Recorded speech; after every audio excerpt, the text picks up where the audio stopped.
Hey there everyone, this is Sean 007 1986. I hope you're having a fantastic Thursday. So as you may know, Street Fighter 6 has managed to come, it has been out since, been out a few weeks ago. And also, it sold over 2 million copies. But of course, like anything popular, like anything that's fucking popular, the game's journalist, I say that with quotation marks, has managed to have to find some goddamn way to, I don't know, try to shit all over this game. And they tried. God knows they tried. I mean, there was that one incident where a writer for the Gamer has decided to shit on the game because she didn't like Cammy's classic outfit from Super Street Fighter 2, make it a return. And now it is the gamers' turn, or not the gamers, this CBR turn. Why? Because I don't fucking know why. They just want to try to shit on this game. I'm reading this from CBR. I know, right? Street Fighter 6 didn't have to embarrass itself with sexist fan service. Street Fighter is no stranger to hypersexualized female characters, from Cammy to Juri to Chun-Li. I mean, they are three bogus babes, man, and also there are a lot of fans who love these characters. I for one do. I mean, especially Chun-Li and Juri, Han. And I can't forget my girl Rainbow Mika. Street Fighter Alpha 3 main, baby. It's a tradition that Street Fighter franchise needs to end. Of course. And this was released on July 4th. 4th of July. I didn't want to touch on this because, I don't want to talk about news on a holiday that I like to celebrate my independence. Street Fighter is a household name in the gaming industry, but for years, fans and critics have criticized it for sexualizing its female characters. Despite an increasing call for equal and realistic representation in games, elements of sexism persist. Of course, it always gotta be fucking sexism. The recent Street Fighter 6 has attracted criticism for its unapologetic sexist trope, for allowing players to dress characters in excessively revealing clothing, to cinematics with a disproportionate focus on women's bodies. I mean, dude, it's a fucking video game, alright? It's just a video game. And it's not hurting no one. It's not hurting no one. But, of course, you're gonna have one of those people, these so-called holier-than-now games journalists, who try to tell people how, I don't like this and this needs to be removed. Because it somehow affects them. The gaming industry, while largely male-dominated, has always included women, not just as players, but as designers and producers. It's crucial for a beloved franchise like Street Fighter to be inclusive, both encompassing a wider spectrum of characters and by welcoming gamers beyond adolescent heterosexual boys. I mean, listen, I get what they're trying to say, but there are female gamers who actually love sexy female characters. It's not always guys. I mean, come on. I mean, to say that only this appeals to the guys is the most bullshit way. It's so fucking bullshit. It's not even funny, and it's been criticized to death how dumb it is. But I digress. Relying on male-centric narratives and themes may have been a sound strategy after the video game market crashed in 1983. But it feels outdated in 2023 and risks alienating a more diverse audience. Where's your proof? I have to ask, where's your fucking proof to this? Because for me, it's like you're speaking a whole lot of bull hockey. For I said, the time has come for Street Fighter and similar games to evolve for representing a broader demographic in their gameplay and character design. Street Fighter 6 outfits leaves little to the imagination. Street Fighter female characters have always worn revealing clothing, starting with Chun-Li's high-cut skirt when Street Fighter 2 was released in 1991. While this was once a common theme for both genders in earlier iterations, male characters have gradually received more appropriate gear to their series evolve. And while characters like Blanca and Zangief have always been shirtless and muscular, they never have been portrayed as sexy or seductive characters. I mean, there are some guys who, not some guys, there are some girls and some guys who do love how handsome and sexy Zangief and Blanca is, especially Zangief, because he's like, dude wrestle bears, and people love people who have some scars. I mean, not kink shaming here, but that's just me. Just putting it out there. Female characters like Juri and Cammy, on the other hand, here it comes, have worn less and less as time went on. Street Fighter 6 female costumes have gotten less practical for fighting in, and increasingly are designed to show off their bodies rather than emphasize their combat skills. Even Marissa, who is conveniently feminine, has gotten sexier over time. I mean, Marissa is, I ain't gonna lie, Marissa, who is in this game, she is sexy as fuck. And also, if you also looking at this, they misspell her name. Her name is spelled Marisa, not Marissa. That's a typo in itself. This obviously diminished Street Fighter's female characters by prioritizing the male gaze and not consider the game's potential players. Dude, as long as the game is fun and all the characters are interesting, who the fuck cares? Right now, Street Fighter is the least popular fighting game with women. Fighting game franchise with women, and only 7% of the game's players are female. But that's the result of Street Fighter's bad choices. Conversely, almost a quarter of Tekken players are women. Okay, and Street Fighter's habit of sexualizing its female characters is a creative shortcut at best. Games like Horizon Zero Dawn and the 2013 Tomb Raider reboot debunk the notion that sex appeal needs to define female characters in video games. These titles feature female protagonists outfitted in more realistic, less ridiculous attire, and were big successes. They proved that substance, not cheap sexual tactics, can drive sales and players' reattention. Right, because those two games were, how you make female characters less sexy. I should know. I got both of those games. Now, while I do enjoy Horizon Zero Dawn, I got that for free. Through the PlayStation Play at Home initiative a few years back during 2020. The 2013 Tomb Raider one was just, ugh. I mean, I'm not trying to diss Laura on this one, but it's like, she looks so, ugh. And it's not because, I'm a guy and I need her sex life. No, listen, I did play Tomb Raider. I played the PS4 version because when I tried playing on the PS3 version, it was hard to play because it's like, I grew up playing Lara Croft back on the PS1, and to see her getting fucked up on this one, it was painful to watch. It was really painful to watch. So yeah, I was not digging that, and it ain't because she's not sexualized. No, it's just that I don't like how she gets messed up, man. It's like that's not how she was in the classic Tomb Raider games. But that's just me. Street Fighter 6 cinematics feels voyeuristic. Entrance and victory cinematics play a significant role in fighting games, offering players a deeper insight into their chosen characters. Street Fighter's male fighters, for instance, often exude a sense of superiority or disinterest by posing or swagger. Their special moves cinematics focus squarely on their raw power and destructive force, and they never resort to particular camera angles to make their point. Regrettably, the cinematic treatment of the female characters in Street Fighter 6 is less about the character's power and more about sex and infantilization. Female characters like Juri and Lily are typically portrayed either seductive, sheltering, or exuberantly bounding forward instead of showcasing their unique personalities or fighting styles. The notable exception is Marisa, whose self-assertive strut commands respect, portrayed straight without pandering to the male gaze. Conversely, though, Juri's personality basically is violent seductress. I mean, yeah, it's Juri, so yeah.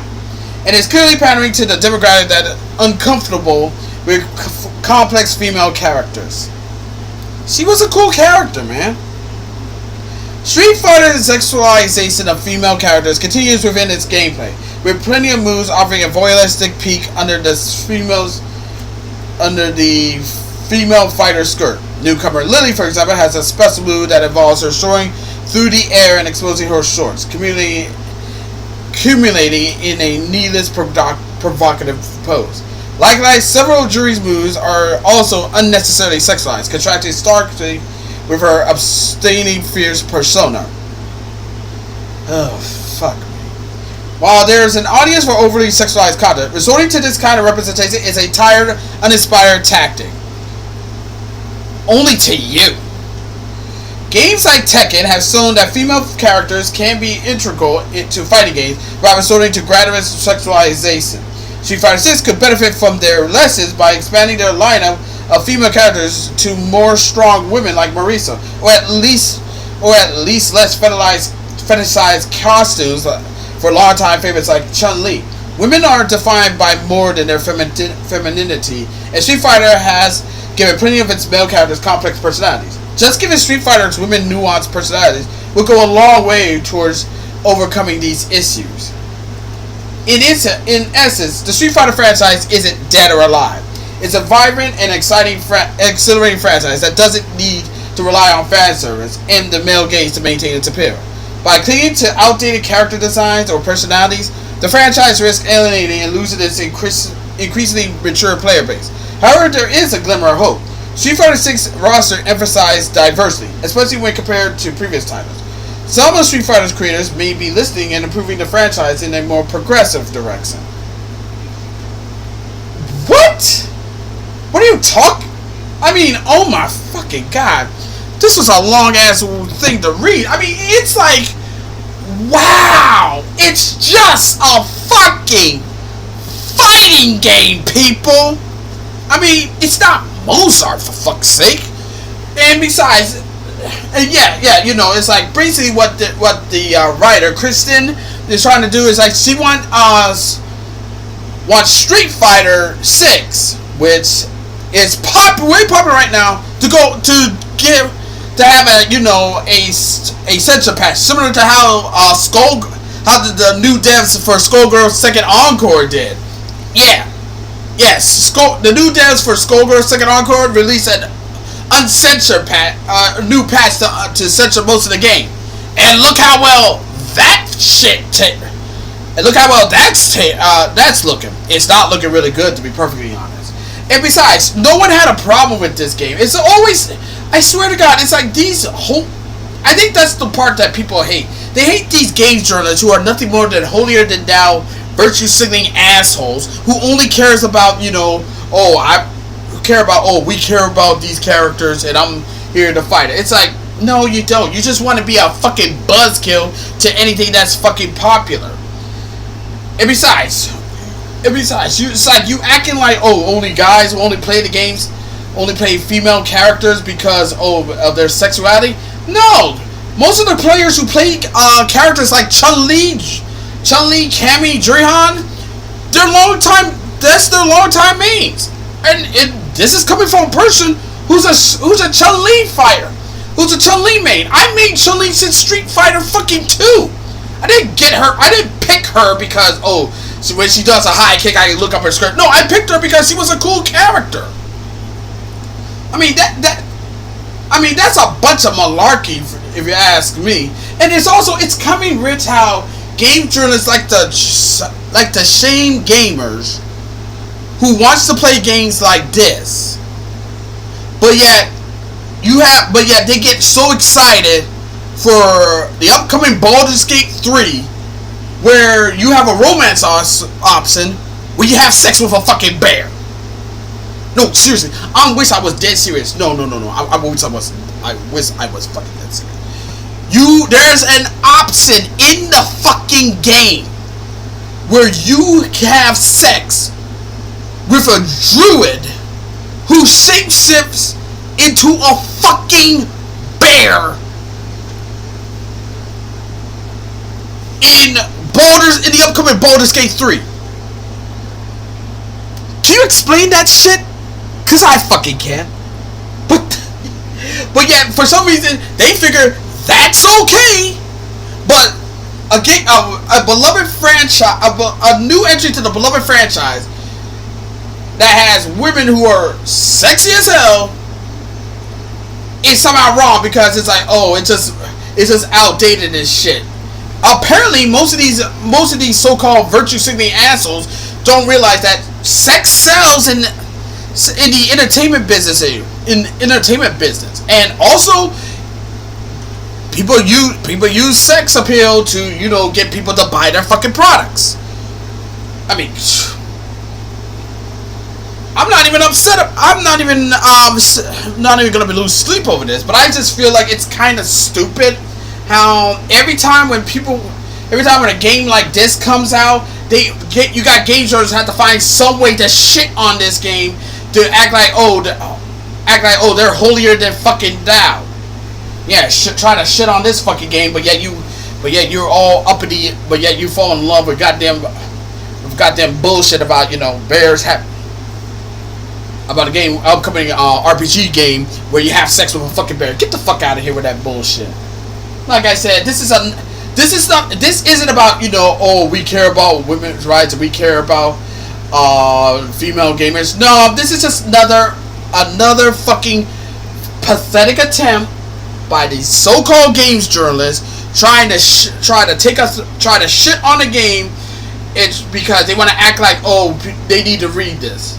They need readers. There's a reason why people don't take these game journalists seriously anymore, and they keep doing this shit over and over and over again. I mean, what they're doing is just literally the basic definition of insanity. Did I ever tell you the definition of insanity? Insanity is doing the exact same bullshit over and over again, expecting shit to fucking change. And they keep doing this every single time, and you would fucking think they was like, okay, maybe we need to stop with this shit. But no, they're gonna keep on doing this. They're gonna keep on doing this until they get their fucking point across. All we can do right now is just ignore these idiots, because apparently, why the fuck we should listen to them? I mean, after all, nobody takes these guys seriously anymore. So it's like, what's the fucking point? All they do is just run their mouth, blah blah blah blah blah blah, all the fucking day, man, all the fucking day. But I mean, yeah, it's just so stupid, and I'm pretty sure a lot of people are getting sick and tired of this shit. Like, really, they're getting really sick and tired of this. I know I am. They got nothing fucking better to do. Instead of them actually, you know, doing their job, talking about if there's an upcoming game looks good or all that, they want to go and try to do this whole virtue signaling bullshit. Like, let people, like, here's an idea. Here's an idea to you games journalists. Let people enjoy their fucking games with their hard-earned money. Alright? Nobody gives a fuck what you think. Well, I mean, yeah. And besides, I bought this game. I bought the deluxe. I bought the Ultimate Edition for $104. I just want to get a fighting game because I want to get this because I'm a big-time Street Fighter fan. So, of course, I'm going to get this game, and of course I'm going to play with my Chun-Li. Although my new main is Lily, and I love her because she's actually pretty cool, but still, it's like, stop with this bullshit. Because because what you're doing, you're making yourselves like goddamn fucking fools.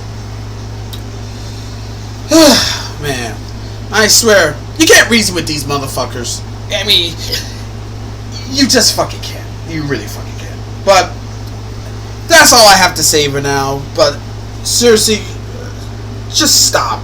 Just stop with this bullshit.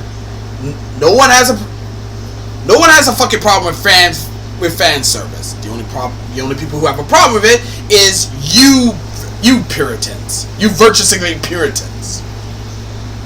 But I want to know what you think of this, because I always like to hear your opinions. Opinions is good.